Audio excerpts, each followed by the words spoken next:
let's look at the work of Dr. Rosine Lallement, because in her work, which you can look up online at the link that you see on this screen, she discovered that the clouds within the local interstellar medium, which is the area of space around the solar system, appear to be flowing towards the solar system from the direction of the galactic center.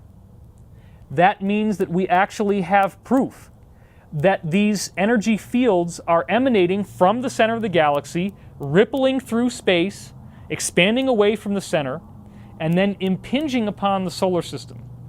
You can see that dramatized in this diagram that we have created by computer animation. So let's look at that for just a minute.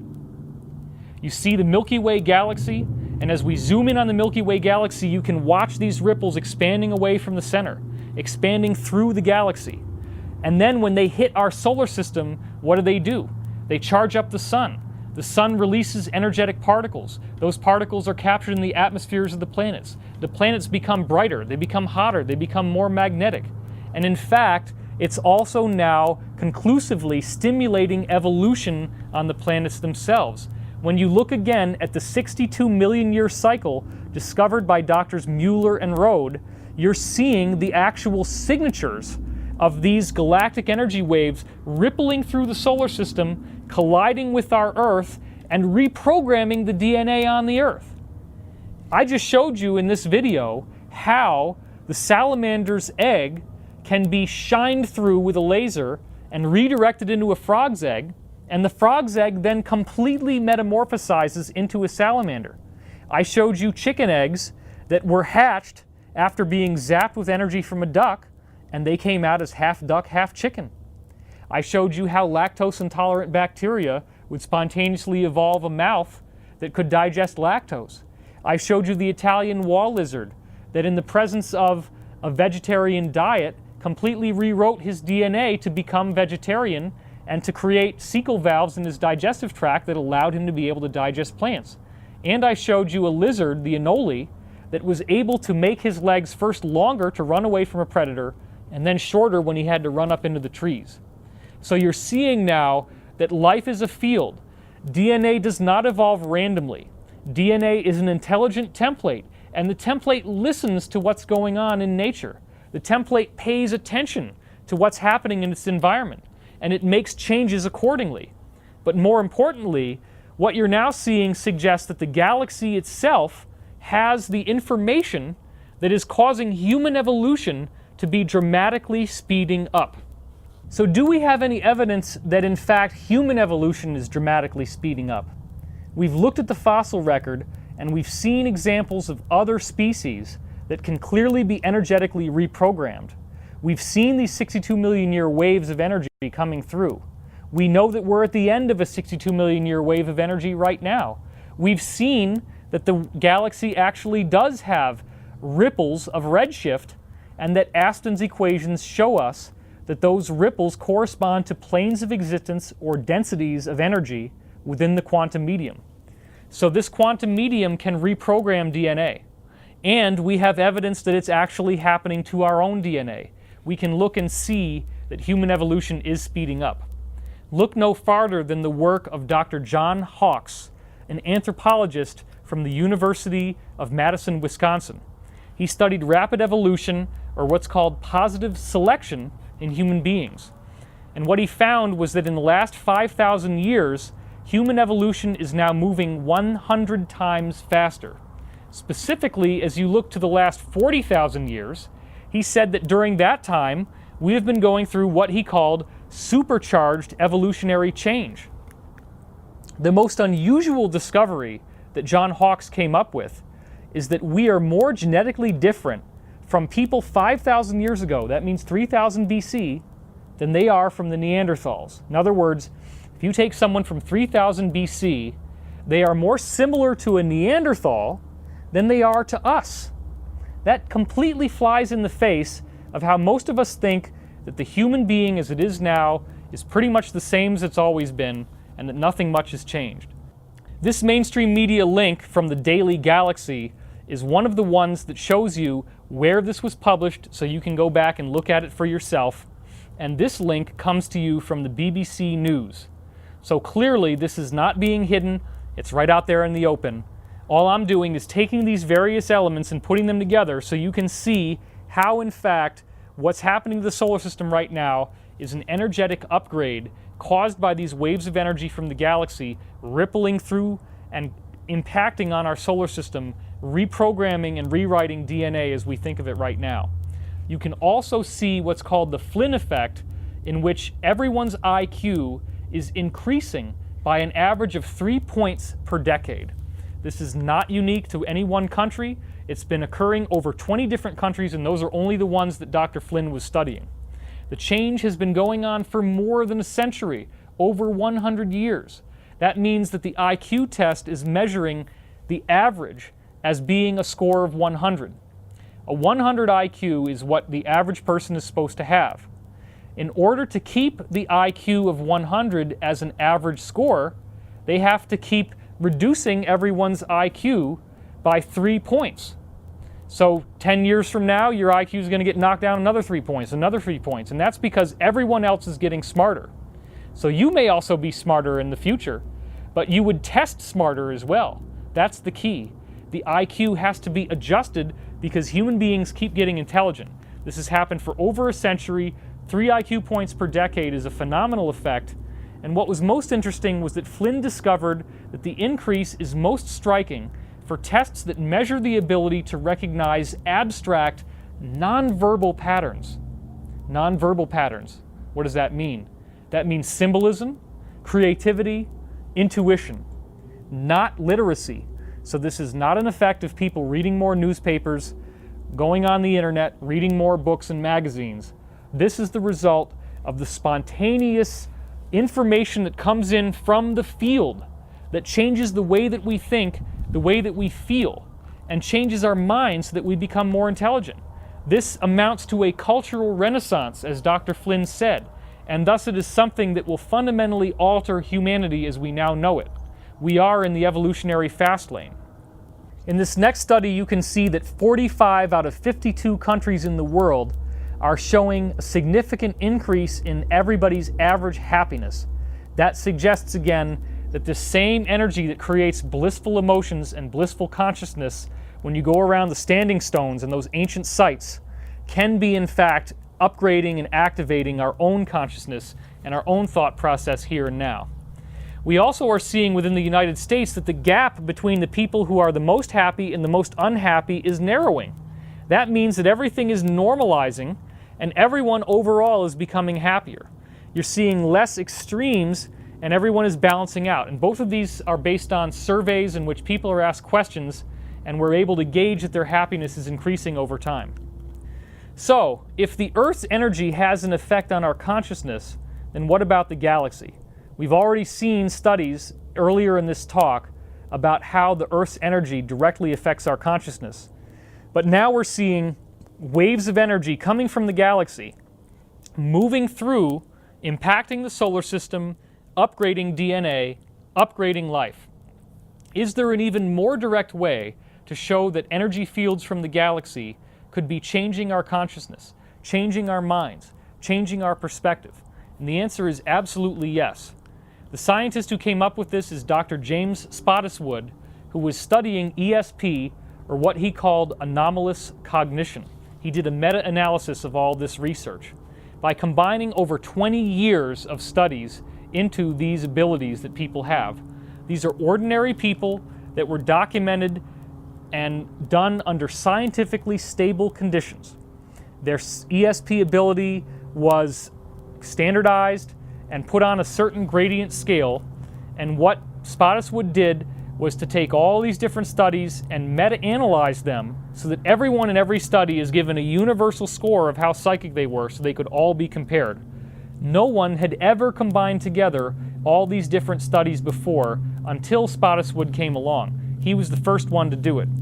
And what he was looking for was to see if people would be more psychic during a certain time of the day. Could it be that when the sun is right over your head during high noon, that your ESP ability would go up? Well, the typical day is called a synodic day, and that is the day that is measured by the Earth moving around the sun. There was no observable time period where people's ESP would increase in a normal synodic day. However, the sidereal day did have an effect. The sidereal day is measured by the Earth's position relative to the center of the galaxy, not relative to the sun. So this is basically our position in the absolute space of the galaxy. He did find an effect. As you look in this graph, what you see here is that at approximately 13 hours and 30 minutes local sidereal time, there is a 400% increase in people's psychic ability. What does that time mean? Well, 0 hours sidereal time is when the center of the galaxy would be at high noon, directly overhead. So what we're seeing is that it's at the exact opposite, meaning that your back on the Earth is facing the center of the galaxy. Now, why would something like this happen? Well, if you take a lens and you hold it up to the sun, you can focus that lens in such a way that the sunlight becomes a point. And if you're a kid, you may have done this where you can burn leaves with that little lens and set them on fire. You don't need a lighter. You don't even need to rub sticks together. You just need a little lens. You could even use eyeglasses. Well, what if the Earth's magnetic field is lensing the energy from the center of the galaxy and focusing it together down into a single concentrated point on the other side? That's the best explanation I've been able to come up with. We don't exactly know how this is working yet. That comes to other scientists after me to discover. But what I am showing you is that no matter how it's being done, it is directly correlated with the galactic center. That can only be explained as if the galactic center is like this jet of energy coming out, shooting energy out through the galaxy, so that when we are in the right position directly opposite it, our psychic ability goes up by 400%. Well, think about the idea that your mind might be an energy field. Think about the idea that if your mind is energetic in nature, if it's an energy field, then when the field starts vibrating faster, the vibration increase means that your consciousness moves faster. Things are moving faster in the field, meaning you can think faster, meaning insight comes to you more rapidly, meaning that your consciousness is changing. So this is the bottom line proof that shows us that this renaissance that we're seeing in our society, where so many people are developing synchronicity, ESP, even the ability to potentially channel other forms of life and give them a voice, is coming about because the galaxy has decided that we would evolve at this time in our life. This is the real working root of the 2012 prophecy. This is what I'm going to be discussing in my book, which is due out hopefully in the spring of 2010, 2012 Enigma, Blueprints for a Golden Age. This is the same material that I'm going to be discussing in my film, Convergence the Movie. It is my sincere hope that you can run with the ball, because when the book comes out, 2012 Enigma, you will have all the references, all the links, so that you can look at this science yourself, show it to your friends, and bring out conclusive proof, and give them evidence to see beyond what they have always known, to look to the future, to look to a future that is positive for humanity, positive for all of us. I also invite you to come and attend one of my Convergence seminars, because in those seminars, what you've just seen in this video represents only the beginning. I go through a 16-hour lecture with over 800 different slides, and I will show you how all of the things that we've been talking about up till now are then mirrored in prophecies that are given to us from the 1950s. I read you what those prophecies are. This is also going to be done in the 2012 Enigma book. You're going to see the prophecies. You're going to understand what they say. You're going to see the Bible in a whole new way. You're going to see biblical prophecies that clearly establish that there is interplanetary climate change, that there is a spontaneous evolution that is likely to result from this. You will also hear about the Law of One series. The Law of One series in 1981 directly pinpointing the period of 2011 to 2013 as a time when there would be a spontaneous energetic metamorphosis of life on Earth. I'm putting out all the evidence, all the information publicly. The book is not going to be very expensive. The seminar tours also include a dream sharing circle on Sundays where we go through and teach you how to gain contact with your own higher self by having you share your dreams with me, and I then analyze them and help you to understand what they mean. As we go through this in the group circle, we find more and more people are able to understand the symbolism of the dream, how dream language works, and how things that you may have misinterpreted in the past actually have a message that directly pertains to your life, because it is my firm belief that dreams give you the most important thing you need to know at any one point. In my lecture tours, you also get to hear music from the album Wanderer Awakening. This is another product that's available on my website, and you actually get to see me perform these songs live in front of an audience when I do these conferences. Wanderer Awakening is the story of an angelic being who helps create the earth and then becomes karmically entangled and has to incarnate in physical form in order to help alleviate the problem here on the earth. If you go back to the oldest texts from the Bible, they do suggest that one form of angel is the type that is born here on earth and lives apparently an ordinary human life. That is one type. Of course, those were removed from the Bible because they were deemed to be heretical to the idea of a Trinity in which you have God the Father, God the Son, and God the Holy Spirit, and that's all there is.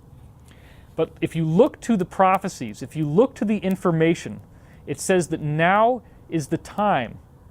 Now is the time for you to become something more than you already are. In Wanderer Awakening, we have 50 songs, 25 of which I'm doing lead vocals, 25 of which I'm doing voiceover with a wonderful musical accompaniment in the background. And what I did there is to take the spiritual principles from the Course in Miracles and from the Law of One, two of the most important channeled sources ever given, and work those spiritual principles into a narrative, into a story of this angelic being who becomes human. And we go right through from the beginning of the universe to the fall into materiality, to then the challenges that this character faces as he goes through his own life, forgetting who he is, having love and loss, having hope and disaster, and then eventually going through a complete awakening, a complete enlightenment. So what I've done is to take many of the themes that you hear in pop music about how much in love someone is, or about how sad and devastated someone is, and I shed new light on what those themes really involve, and the idea that you are in fact a spiritual being from beyond the pale of ordinary incarnation, and your body here and your life here is only a reflection. I would like you to think about the idea that you're moving through a hallway of intelligent infinity, that you are walking through the corridors of the divine, that every move that you make, every step that you take in this life is being recorded for infinity. This lifetime that you now have may be the most important lifetime you've ever had in the history of the cosmos, because even if you have karma from other past lives, if you believe that such a thing is true, in this lifetime you have the opportunity to rectify all of that. The point of power is in the present. It's not going to be in guilt over the past. It's not going to be in fear over the future. The prophecies of 2012 are prophecies that involve a golden age. It is only a misinterpretation of Bible prophecy that leads us to think that 2012 is doom and gloom, that leads us to think that all of these unpleasant things that we're seeing in the solar system are going to lead to massive tidal waves and massive cataclysms. That's a misinterpretation. Most of the prophecies say that we not only survive these changes, we thrive through the changes. The changes are what breaks down the shell that we've built around our heart that has walled away love and walled away peace and walled away the present moment, the ability to focus in the now. If you can just breathe with me right now, take in the living energy that forms your DNA, because your DNA is not randomly evolved. Your DNA exists all around you in space. The energy that makes your DNA can be here now as you breathe with me. As you take in that consciousness, as you understand who you are, the greatest mystery of the universe is identity. Your identity. Because the universe is a product of one consciousness, one energy. That energy has created galaxies, the galaxies seem to have their own personality. The personality of this galaxy is to create human life. According to the law of one, about 15% of all galaxies throughout the universe create human life, so it's a very popular design. That also means that if at some point there is a disclosure by the powers that be, whether it's Obama or another country, if that disclosure includes the idea that many extraterrestrial forms of life look and appear human just like us, now you know the answer as to how that paradox can be solved. You can see that DNA is not randomly evolved. DNA is a spontaneously emergent property of the vacuum itself. DNA is the product of an intelligent, loving consciousness. Planets are built to have life like us form on them. We are what the universe has created to experience sentient awareness. Our consciousness is the cutting edge in which God, or the Creator, is evolving now. The universe is not a static whole that is waiting for you to catch up to it. The universe, as it says in the law of one, is in a state of becoming. Your mind, your evolution, your consciousness right now is part of that evolution. The choices that you make, whether you're going to do the easy thing or whether you might do the more difficult thing, could determine so much. In the Law of One series, they say, in forgiveness lies the stoppage of the wheel of karma. What is the wheel of karma? The wheel of karma means that you move from joy to disaster over and over again. When you're at the top of the wheel, everything seems great and everybody seems to love you. But then you fall to the bottom. The wheel goes round and round over and over again. Joy and disaster, joy and disaster. Well, what's really happening here? In forgiveness lies the stoppage of the wheel of karma. In forgiveness is the understanding that there's only one of us here. There is no space, there is no time, there is no past or future, there is only now. And in fact, there is only foreverness, timelessness. The mystery of identity is the greatest mystery of all, because you're now seeing the evidence that the galaxy has programmed us to go through an incremental stage of evolution at this time, a spontaneous shift, almost like a flashbulb going off from a photographer. And after that flashbulb goes off and you open up your eyes and you look around, it's a whole new world. It's a world which, according to prophecies, will have us able to have abilities like levitation, telekinesis, instantaneous healing, thought transference. All of these things that we now think of as impossible, time travel, rewinding and fast-forwarding linear time almost like a videotape. It's nothing that we have to go outside of ourselves to find.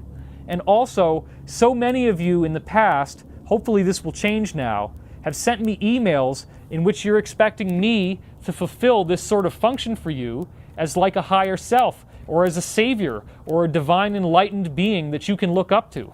I don't want you to look up to me. I don't want you to put me on a pedestal. I have plenty of issues of my own. I have plenty of difficulties that I struggle with. I do have problems. So do you. So does everyone. That's part of the game. The game is that you are confused, and you can embrace the confusion. In fact, in the Law of One it says, it is entirely necessary that an entity consciously realize it does not understand in order to be ready for what is coming in 2012. To consciously realize you do not understand is to recognize that confusion is implicit in human incarnation. You can't get away from it. It's who you are. It's what you are. You're not meant to understand everything. This brain, this body that you have, cannot take in the consciousness of the field. It cannot take in the vast intelligence of the cosmos. You only are given a portion of who you really are.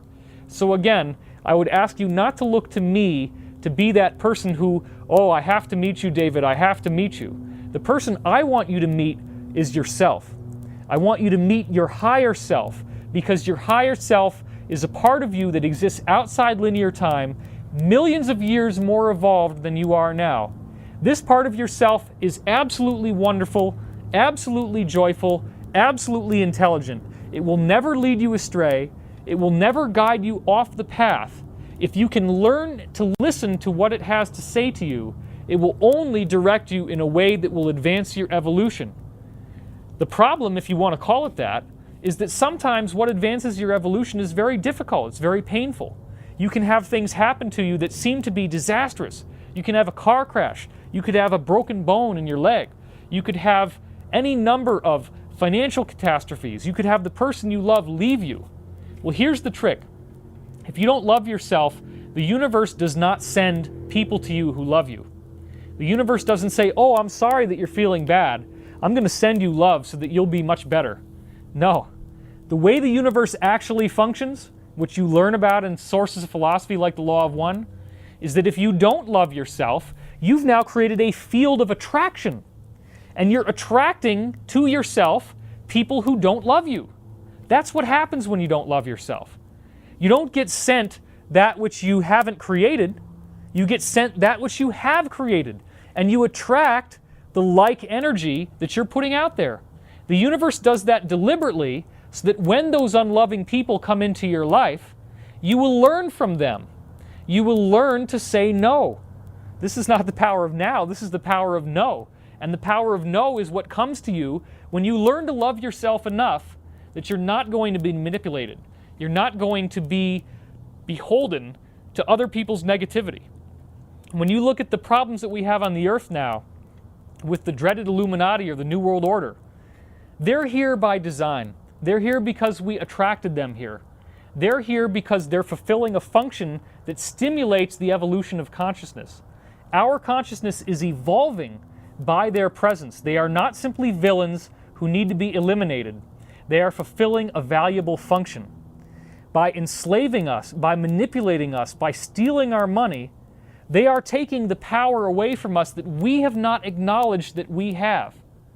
With all these technologies that I have showed you, with the limitless energy in the vacuum, we have the potential to eliminate fossil fuel, to eliminate the need to pay for energy. And with the elimination of scarcity comes the elimination of an economic system. It won't happen right away, but we can transition into a system in which there is no need for money at all. A system in which goods and services are provided by robots that we build, the technology that we build, the free energy devices that we build. But the universe cannot allow us to have that technology until we love and respect ourselves enough that we can use it responsibly. The family that we have, the galactic citizenry who's out there in the cosmos, who look human, almost the same as us, in many cases very similar to us, can't welcome us into their home until we are able to fundamentally rewrite the script that says that your God is different than my God, and therefore I'm going to kill you, I'm going to attack you, because my God is the good one. God is the universe. God is matter and energy and consciousness. There is nothing outside that universal consciousness. Almost every major religion on earth is monotheistic at its core and believes in one intelligent universal being that the universe has emanated from. Various enlightened teachers, as I said before, have given us knowledge based on their own perspective from their own culture.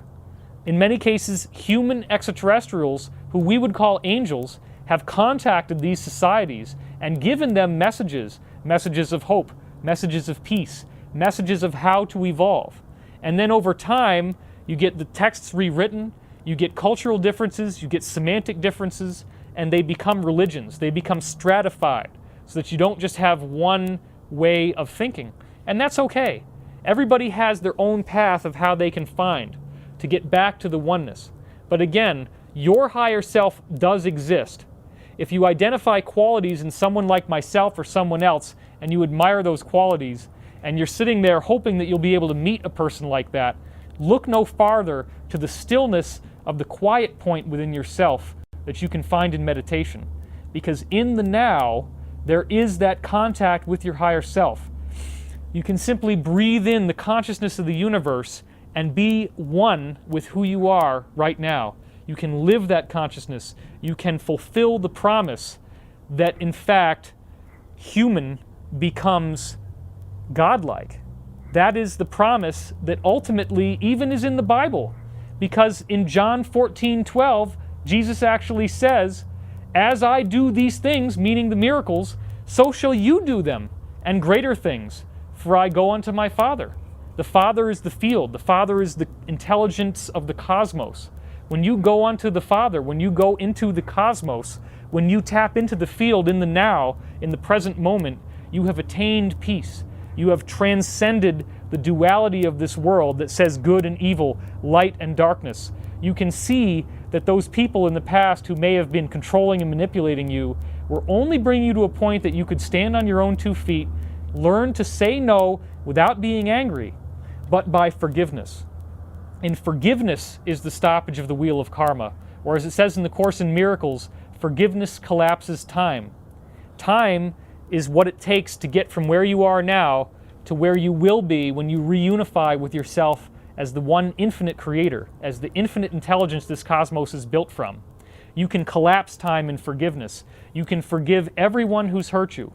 You can forgive yourself for not seeing the truth and the beauty of your own perfection. Once you see that truth and beauty, you'll realize there is only one of us here. And you are the light, you are the love, you are the one infinite creator. This is how it was, how it is right now, and as it always will be. There's nothing else, there is no one else. There's only one of us here. I want to thank you for watching this video, and may peace be with you. Congratulations, you now have your diploma. You're invited to the I Told You So party in 2013.